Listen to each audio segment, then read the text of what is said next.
नरेश महेश विलेशय भूषण भो साम्ब सदाशिव शम्भो शङ्कर शरणं मे तव चरणयुगम्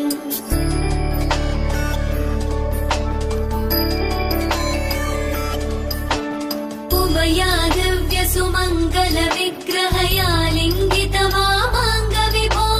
साम्ब सदाशिव शम्भो शङ्कर शरणं मे तव चरणयुगम् दूरीकुरु मामज्ञमनाथं दूरीकुरु मे दुरितं भो साम्ब सदाशिव शम्भो शङ्कर शरणं मे तव चरणयुगम्